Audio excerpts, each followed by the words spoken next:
السلام عليكم ورحمة الله وبركاته. مساء الخير عليكم جميعا. فضيحة بما تحمله الكلمة من معنى، فضيحة كبرى في حق جميع الأندية المصرية، فضيحة كبرى في حق كل مصري يعشق كرة القدم ويحب كرة القدم. تخيلوا معايا كده لما يكون واحد رب أجيال، مدرس أو مدير مدرسة،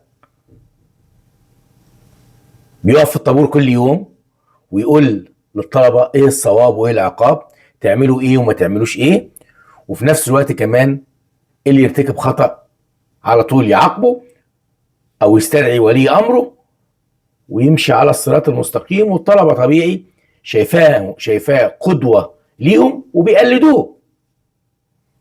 هو القدوة بتاعتنا ده الصح وده الغلط، فبالتالي لازم اقلده لان هو الصح، هو كل حاجة. تخيل بقى يا مسلم ان رئيس لجنة الحكام المصري اللي هو اجنبي، اوسكار، طلع الجهبذ علينا النهاردة وعايز يقنع مليارات، مش ملايين، مليارات البشر ان دي مش ضربة جزاء وتحية سلام وتعظيم لوفد،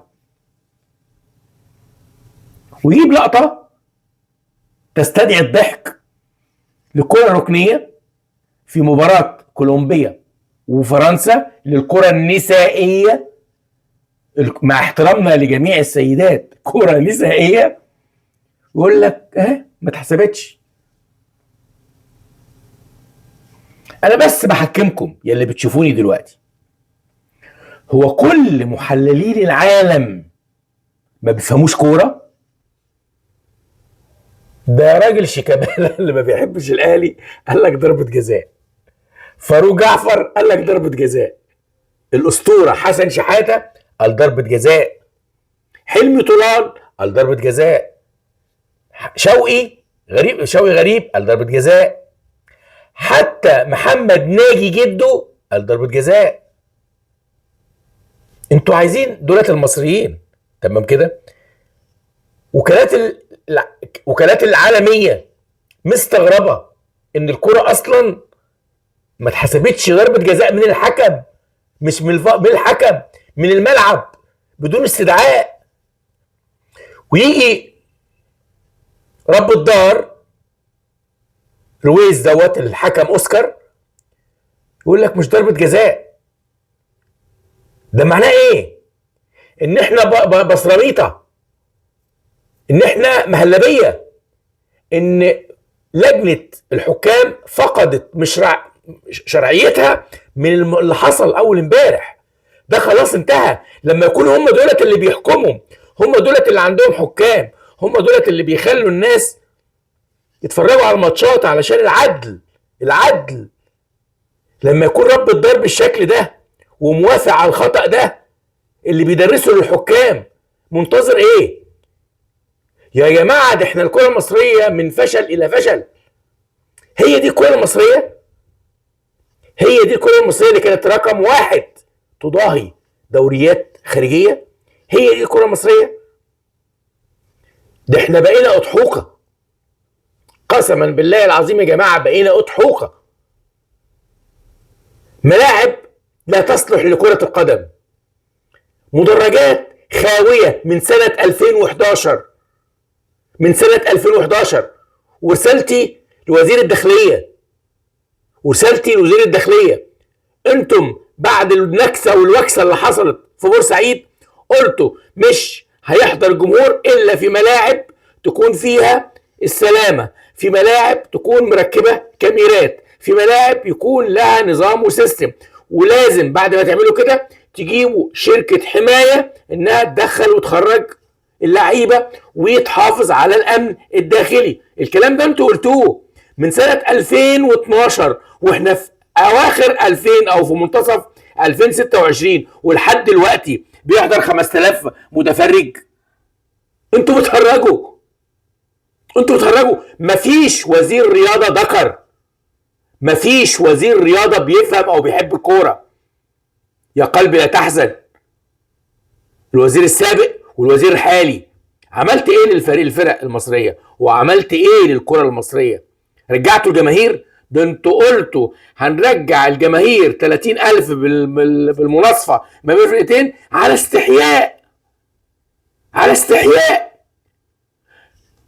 استاد المقاولون العرب اللي هو استاد اللي انا بسميه مقبره اللاعبين، اللي كان فيه الدرجه الثالثه اللي كان فيه جماهير الاهلي، هم دولت 15,000. اقنعني ان دولت 15,000. اقول لك ليه تقنعني. الساعه الرسميه لاستاد المقاولين العرب 38,000. تمام كده؟ انت ما كانش عندك جماهير الا في الثالثه شمال، يعني اللي في الدرجه الثانيه فاضيه، الثالثه يمين فاضيه، المقصوره كان على القد. وتقول لي الكره المصريه لازم ينصلح حالها، وتقول لي الكره المصريه لازم ترجع تاني زي الاول، وتقول لي تروح تلعب كاس عالم، وتقول لي طلعت بوكسه في كاس العرب، وتقول لي طلعت بوكسه في افريقيا. وتعظيم سلام. الكوره للجماهير، الكوره للجماهير. انتوا خايفين من ايه؟ انتوا خايفين من ايه؟ اذا كان الجماهير اللي مخوفاكم اقفلوها. مش عارف تشتغل؟ امشي، قدم استقالتك رئيس الجمهوريه، قول له انا ما اقدرش امن مباراه. انتوا فضحتونا، انتوا عرتونا. اتفرجوا على الدوريات الخارجيه. انتوا مش احنا مش اقل من اي دوله عربيه حوالينا. الملاعب فل، وما جابوش 200,000 عسكري ولا بتاع عشان يحموا المدرجات. عارفين ليه؟ عارفين ليه؟ انه عارفين الناس القائمين على الرياضه ايا كانت الدوله قائمين بحياديه مع الكل، ما بيجوش على صف دون صف. تذاكر بتتحط، تطرح، الناس بتشتري، بتحضر. لكن تقولوا من سنه 2012 لحد النهارده مش عارفين نشم ريحه الجماهير، كرهتونا. يا راجل ده انا حضرت مباراه الاهلي والزمالك في ابو ظبي، مباراه السوبر، واللي متابعني شايفني، وعرضت من هناك لايف من هناك. مفيش ابره فاضيه عشان حد يقعد، ملعب فل. في الامارات الاهلي والزمالك ايضا لما كان في المملكه العربيه السعوديه في مدينه الرياض الملعب فل. تخيل احنا كمصريين عايشين بره بنجري ورا اي حاجه تمس الكره المصريه، لان بنحب فرقنا، ان كان اهلي ولا زمالك ولا بيراميدز ولا حتى اي فريق، ريحه مصر، ونشتري التذاكر ونحضر. واحنا في بلدنا، في جمهوريه مصر العربيه، في ملاعبنا، في ارضنا، في حياتنا، مش عارفين نحضر ماتش. ليه؟ تذكرتي 5000 تذكره لقد نفذت. عارفين ليه؟ لان مفيش قناعه لدى جميع الفرق المصريه ان في عداله.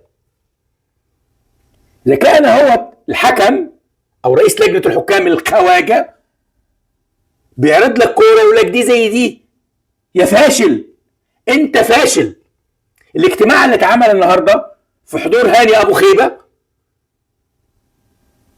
في حضوره، بيقول له ما كان اسهل حاجه تقول الكوره فعلا ضربه جزاء وانا اختلف مع الحكم، وترمي الكوره في الحكم، العيب على الحكم. لكن تطلع تقنع الوف مؤلفه من البشر وتقول لهم لا الكوره مش ضربه جزاء.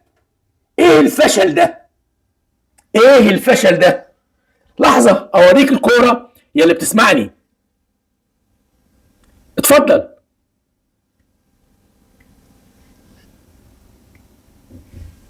شوف الكوره.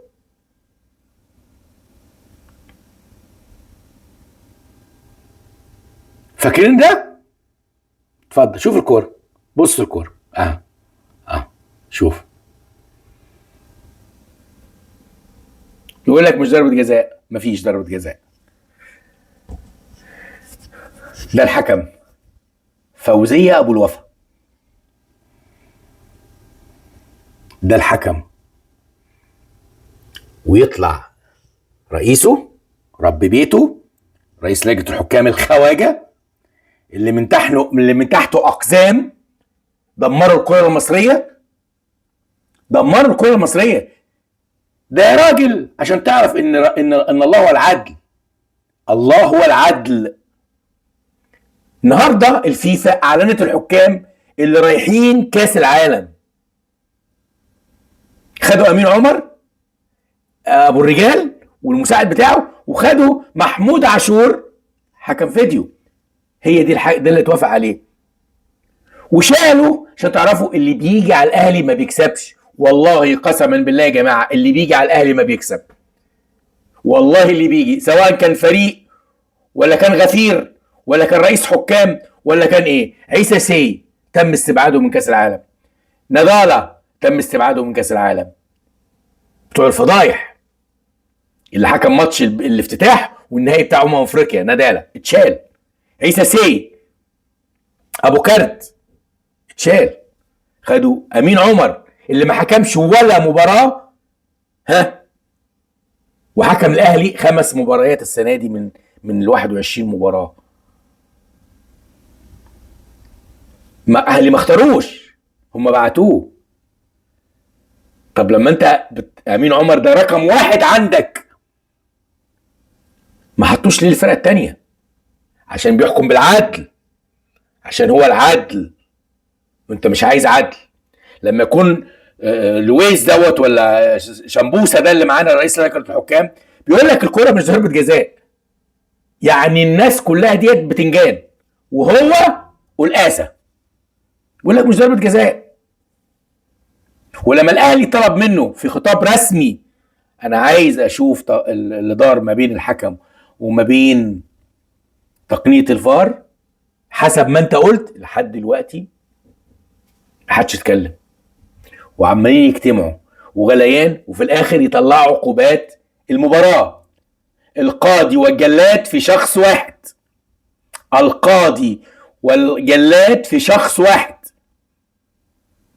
ولم تنظر لجنة التظلمات شكوى الاهلي. لما يكون الفاصل بسيط ما بين المباراة اللي هنلعبها الاهلي يوم السبت والمباراة السابعة بتاعت سيراميكي من الثلاث للسبت، مفروض لجنة فض المنازعات يبقى فيه شملول اسمه رئيس اتحاد الكورة بالتليفون يقول له رد اعمل لنا اجتماع عاجل عشان هنا في مشكلة كبيرة، مشكلة بين حكم وبين النادي الاهلي، المشكلة بقى فيها خصم، في شكوى. الحكم يقول له لمحمد الشناوي امشي اجري بعيد العب يلا. ويقول لحسين الشحات مش لما تبقى تعرف تلعب الاول وبقى تعالى تتكلم. انت مالك؟ انت حكم، انت مالك؟ تفتكروا بأدب واحترام محمد الشناوي ان يصور كالطور الاهوج بالشكل اللي شفناه ده عشان الحكم كان بيزغزغه ولا عشان اتشتم؟ حسين الشحات ووليد صلاح الدين بيقول له امشي يا حسين بلاش هيديك انذارات يا حسين، هتقف يا حسين. يقول له لما تعرف تلعب الاول وبقى تعالى اتكلم. طب وانت مالك؟ ما عشان قلنا امبارح وجينا معلومه موثوقه منها ان هو حكم من كفر الشيخ وكل جيرانه وكل الناس اللي حواليه اللي هم اصحابه واصحاب تخت واحده قالوا متعصب جدا جدا جدا للنادي الزمالك. وكلامه ده ورده على حسين الشحات وعلى محمد الشناوي دليل على كده. طب بلاش كده، انت تتعامل مع كابتن منتخب مصر المتواضع المحترم محمود تريزيجيه انك تدفعه بايدك؟ هو اصلا تدفعه بايدك ليه؟ نو تاتش، مفيش اصلا لغه التلامس ابدا ما بين حكم وما بين لاعب. اللاعب رايح لك بيسالك لان الاتحاد الدولي قال اللي يخاطب الحكم هو الكابتن، كابتن الفريق. تقول لا زقه، خش شوف الكوره، شوف المباراه. وتطلع باسلوب بعنجهيه وتقول النهارده لهم انا راجل فلاح واللي على قلبي على لساني. الفلاحين اكرم منك، الفلاحين يدوسوا عليك بالجزمه القديمه. انا فلاح وكل اللي بيسمعني اكثرتهم فلاحين. عمر ما يكون فلاح يقول يلا او يستهزأ بحد. الفلاح جزمتهم على دماغك. انت عار على البلد اللي جات لك وعار على البطن اللي جابتك. انت فلاح تتمسح في الفلاحين؟ ده انت ما حصلتش شرذمة القوم. الفلاح اللي على قلبه وعلى لسانه مش بكده، مش بالبذاءات. لما بتنزل في اي بلد فلاحين وتقول السلام عليكم، اتفضل الشاي من النار، اتفضل الغدا موجود، اتفضل والله لازم تيجي.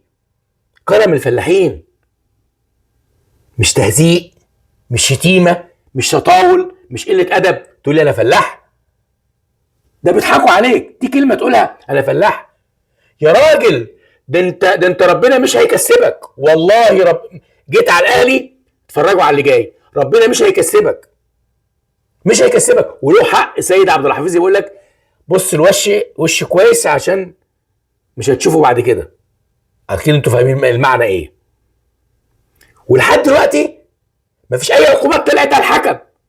اصدرهم ايقاف محمد الشناوي 4 مباريات و50,000 غرامه بالاضافه ل 2500 لانه خد انذارين، ووليد صلاح الدين اتوقف مباراه، وطبعا شوبير واخد انذار، وطبعا حسين الشحات واخد انذار، وطبعا معرضين للايقاف في ال5 مباريات اللي جايين. وانتم عاقبتوا الاهلي، عاقبتوا الحكم. شفتوا تسجيلات؟ قريتوا الشكوى وبتتوا فيها بتاعت الاهلي؟ انتوا ليه دايما بتعملوا على الاهلي اسود وعلى فرقه تانية وعلى ناس تانية فران؟ مش نعام، فران.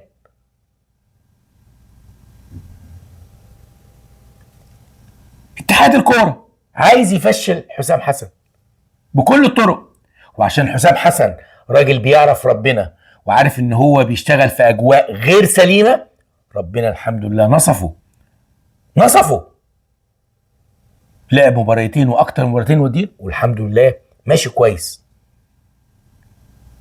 على قد الامكانيات اللي معاه ماشي كويس.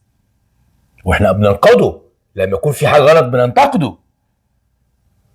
ولكن الغريب اللي يزعل واللي يضايق ان القايمه السوداء للكره المصريه على راسها عضو اتحاد اللجنه التنفيذيه بالفيفا هاني ابو ريده، ومجاهد دراعه، غير بقى وجيه بكابورت، وغير فيها عزب حجاج، وغير.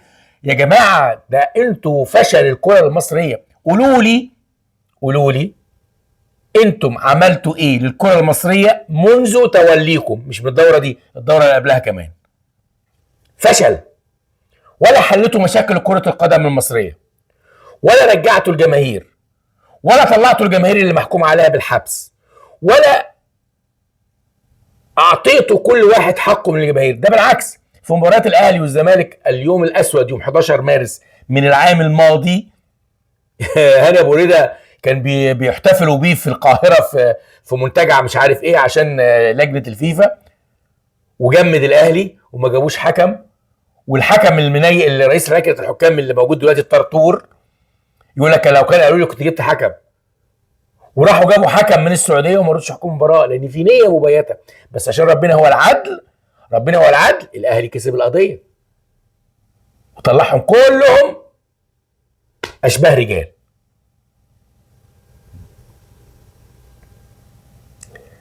بلاش تنفخوا في النار، الناس زهقت منكم، وغضب جماهير النادي الاهلي مش هتقدروا عليها بالحق وبالعدل.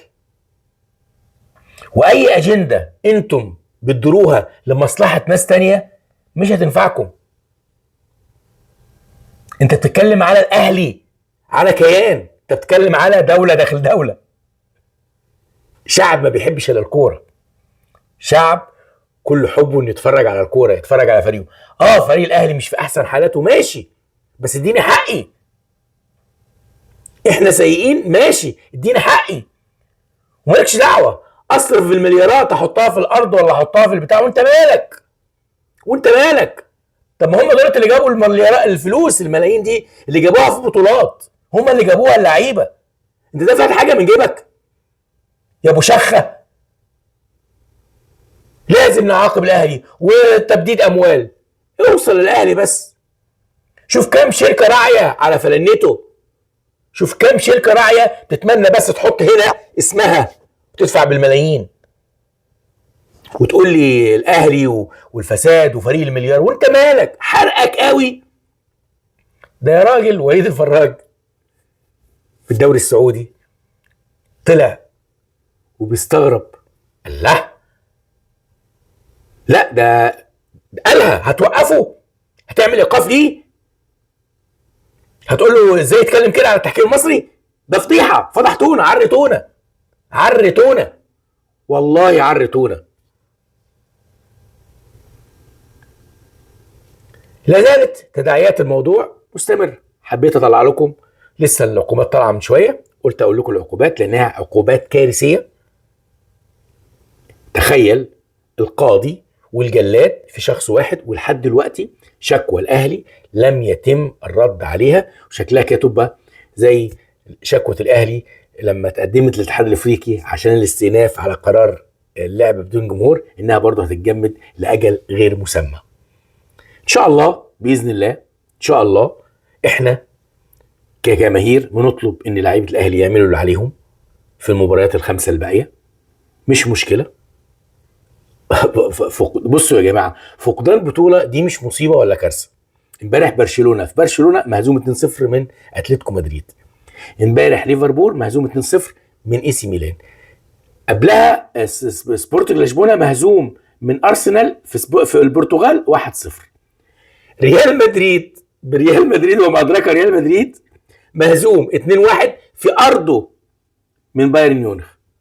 فالموضوع مش كارثه، الموضوع مش نكسه، الموضوع مش كبير زي ما انتم متخيلين. دي بطولات عالميه وبيتهزموا، ومره تفوز ومره ما تفوز. ليفربول مهزوم 4-0 في دور الثمانيه في كاس الاتحاد الانجليزي. الموضوع مش كارثي زي ما انتم متخيلين. احنا عشان احنا زعلانين عشان واخدين على الفوز، احنا متضايقين عشان احنا بنحب الفوز، ان احنا كنا نتمنى الفريق اللي موجود يحقق مطالبنا، يفرحنا. عادي، موسم صفري عادي، بس اهم حاجه نكون خرجنا منه ببعض الحاجات، مع ان لحد دلوقتي احنا ما قلناش موسم صفري او ان احنا ما خدناش حاجه، بس اعتبر يا سيدي ما خدناش الدوري. انت واخد بطوله في اول السنه، بطوله السوبر المحلي، وما خدتش حاجه السنه دي، مش مشكله، بسيطه. اتعلم، جيب مدرب كويس، صحح من اخطائك، وان شاء الله بمليون في المية. افتكر ان الاهلي لما انهزم من سان داونز المباراة الكارثة اللي كانت 5-0، الاهلي بعدها جميع البطولات، 5 سنين واخد منهم 4 بطولة ابطال افريقيا. الاهلي يمرض ولا يموت. اعملوا انتوا اللي عليكم يا اتحاد الكورة، وخليكم منصفين ولو لمرة واحدة، وعاملوا الجميع سواسية، لان اللي بيجي على الاهلي ما بيكسبش. اللهم فوضتك امري، اللي بيجي على الاهلي ما بيكسبش. وافتكروا كلامي، اللي بيجي على الاهلي ما بيكسبش. وانت يا وزير الرياضة كابتن جوهر نبيل، يا ريت تراجع موضوع عدم حضور الجماهير بالساعة الكاملة للمباراة المحلية. خلي الناس تنظر للكرة المصرية نظرة احترام كما كانت سابقا من 20 سنة. خلي الجماهير ترجع، خلي الأسر اللي كانوا بيقضوا يوم كامل في الاستاد بيسموه يوم احتفال عشان يتفرجوا على مباراة في كرة قدم حقيقية. خلي يكون في تنافس، مش التنافس إداري ومن تحت الحزام، خلي يكون التنافس في الملعب.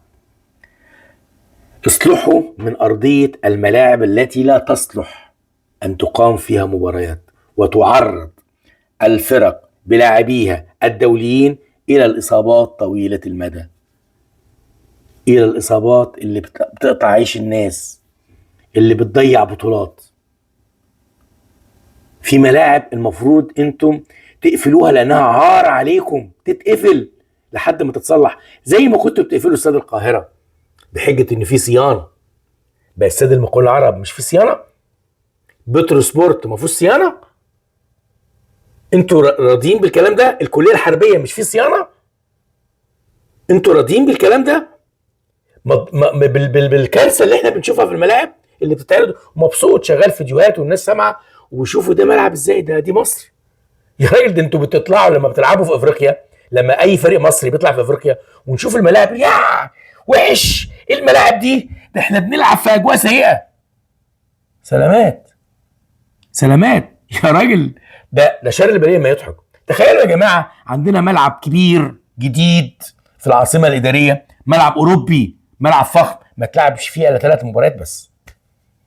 بس 3 مباريات من يوم ما اتعمل، بقاله 3 سنين ما تلعبش فيه الا 3 مباريات بس، ومعمول على اعلى نظام في كل التقنيه.